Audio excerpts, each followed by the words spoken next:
તો કેમ છો બધા મિત્રો? હું છું હાર્દિક અને આવી ગયા છીએ નવા વ્લોગની અંદર ભાઈ. અને આજે છે ડે 2 ભાઈ આપણા વ્લોગનો, સવારના વ્લોગનો જે રનિંગનો કહેવાય છે ને એ.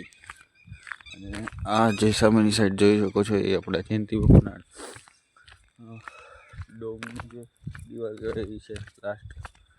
અને આ છે આપણો રેશમડી રોડ ભાઈ, જો ઝાડવા જો દિવાસળીને એકદમ બહુ જાજા બધા.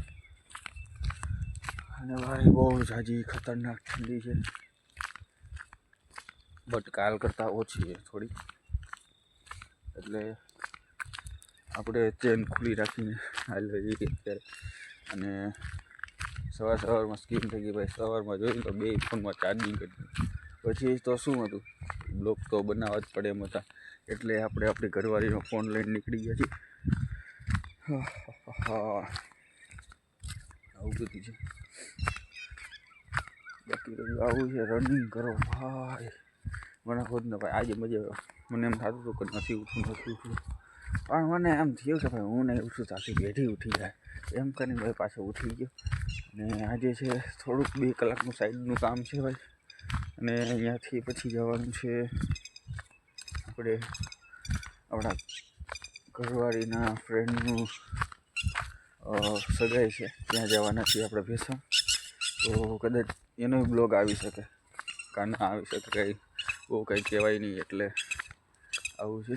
બાકી જો જોરદાર વ્યૂ આવે છે, એટલે આવું બધું છે ભાઈ. અને રહી વાત બીજી વાત કે ફ્રેન્ડ સર્કલ તમારું કેવું હોવું જોઈએ.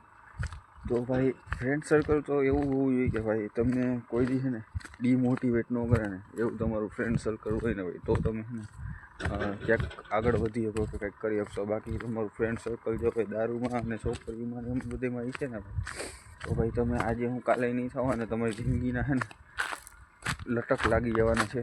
અને મારા ફ્રેન્ડ્સની વાત કરું ને ભાઈ, તો મારા ફ્રેન્ડ્સ બધા એવા છે કે એ પ્રોબ્લેમ હોય ને એમાં સોલ્યુશન ગોતતા હોય. એ પ્રોબ્લેમ ન ગોતે. હું જે કામ કહું ને કે આ કામ કરવાનું છે આપણે, તો એ કામમાંથી સોલ્યુશન એનું કાઢે છે ફટાફટ. પહેલાં એનું પ્રોબ્લેમ નહીં કાઢે કે ભાઈ આ પ્રોબ્લેમ થાય, આ કરશે. એ પ્રોબ્લેમનો સોલ્યુશન કાઢશે. એટલે એવા મિત્રો રાખો ભાઈ કે જે તમારી મતલબ તમારા કામમાં સોલ્યુશન ગોતે, ના કે પ્રોબ્લેમ ગોતે. બાકી પ્રોબ્લેમ તો થવાની જ છે બધામાં, નો ડાઉટ પ્રોબ્લેમ આવવાના જ છે. એટલે મિત્રો એવા બનાવો કે જે તમારી મતલબ તમારી સાયકલમાં ધક્કો મારે, ના કે પંચર કરે.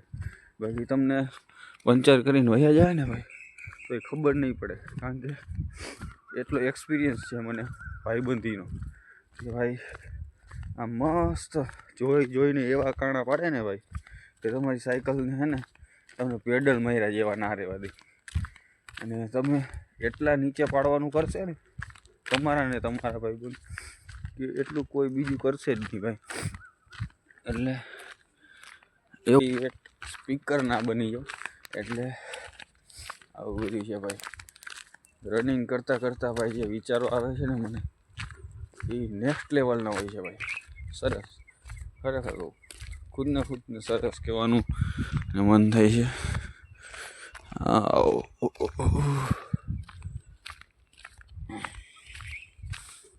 ડેઈલી ભાઈ અમારે રનિંગ કરવું હોય ને, મારે તો 2-3 રસ્તા છે. તો જાજા ભાઈ કે જે રોડનો યુઝ કરવો હોય ને, તો એ આ રોડ છે રેશમડી રોડનો. કારણ કે અહીંયા વાતાવરણ બહુ શાંત હોય છે ભાઈ, બહુ મજા આવે. એટલે આવી જ રીતના હવે આપણો બીજો દિવસ છે આપણે રનિંગનો. કારણ કે ભાઈ ગમે એ વસ્તુ હોય એને આપણે કામને પહેલાં સ્ટાર્ટિંગમાં સરળ બનાવવું પડે. આપણે ઈગોને સેટિસ્ફાઈ કરવા માટે બધું કરવું પડે ભાઈ. કાલે તો માવો લઈ આવ્યો હતો, આજે માવો નથી લઈ આવ્યો. એનું કારણ છે ભાઈ કે આજે જોવું હતું ભાઈ કે માવા વિના કેમ થાય છે ભાઈ. એટલે માવો ન હોય તો જ આ બધું હાલે છે. તો આપણે આજે માવા વગર ટ્રાય કરી લઈ. બાકી તો આવી રીતના ભાઈ તમે સમજી શકો કે ભાઈ સવારમાં ઉઠવું અને બધું કરવું ને બહુ અઘરું છે ભાઈ. તમે કરતા હોય તો તમને 100 તોપને સલામી છે ભાઈ. સાઈડ ઉપર જતા હોય, કામ ઉપર જતા હોય અને રનિંગ કરો ને ભાઈ, એ મહત્ત્વનું છે ભાઈ. બાકી તો સવારમાં ઉઠીને જેને કાંઈ કામ નથી, આખો દિવસમાં બીજું કંઈ કામ જ નથી, એનું કોઈ મતલબ ઓલું કહો ને તમે, એ કંઈ કામનું જ નથી એનું. બાકી આવી રીતના જે મહેનત કરતાં ભાઈ જો રનિંગ કરે ને એને તો 100 તોપની સલામી દેવી જોઈએ મારા ખ્યાલથી. એટલે આવું છે ભાઈ.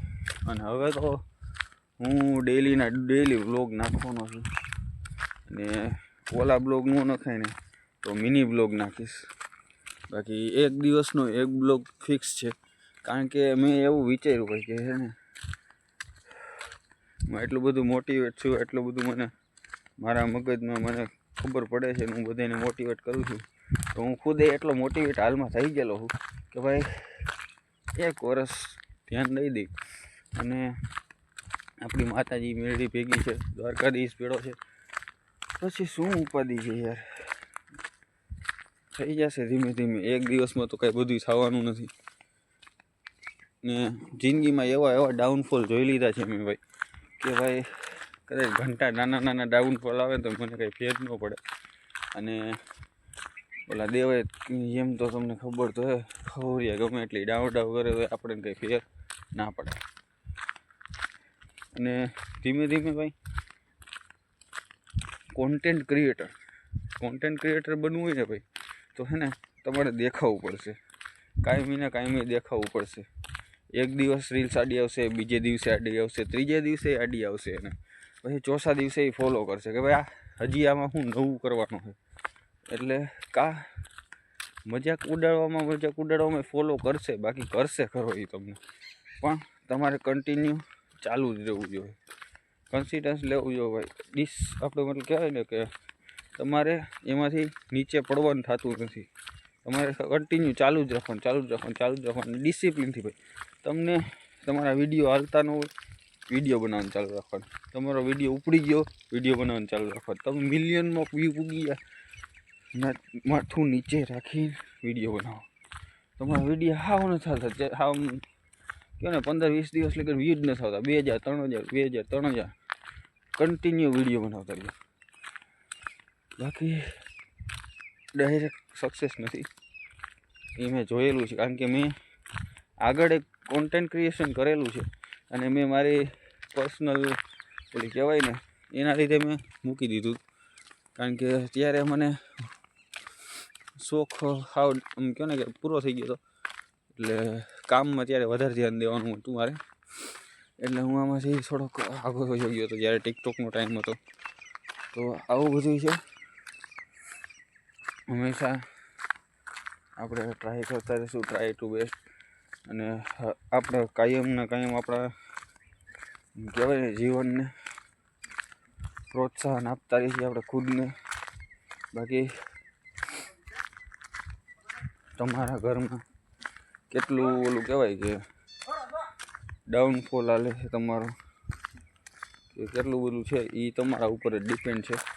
એટલે ખોટું લોડ લેવાનું રહેવા દો. કારણ કે આપણે જેવા એક વ્યક્તિ ઘરમાં આવીશું કે જે આપણે આ ઘરને આગળ લઈ જવા માટે હેલ્પ કરી છે ભાઈ. એટલે આપણે આગળ વધવા માટે, આપણા ઘરને આગળ વધારવા માટે આપણે એક જ માણસ, તું સમજ ભાઈ કે એક જ માણસ લાગવાનો છે તારા ઘરમાંથી. એકને તો ઘણાવાનું જ છે, અને એ તું જ છે ભાઈ. અને તારી ઉંમર નાની છે, બધુંય ખબર છે, પણ કરવું તો પડશે જ તારે જ. કારણ કે તારા પપ્પાથી ને એને બધેથી જેટલું થતું તેટલું કરી દીધું તને. બાકી હવે જે તારો સ્ટેપ લેવાનું છે ને એ તારો છે, અને તું કરીને જ રહીશ, એ મને ખબર જ છે. કારણ કે આટલું બધું ભાઈ સ્ટ્રગલ છે તોય ભાઈ આમ કહેવાય ને કે કોઈની સામે નબળું ન પડતું એ માણસ, એ તો હું ન કરી શકે. એટલે કીપ ઇટ અપ બ્રો, કરતો રહેજે, અને હંમેશા કરવું જ પડશે તારે, એ ધ્યાન રાખવું જોઈએ. તો મળીએ નેક્સ્ટ વ્લોગમાં. જય માતાજી.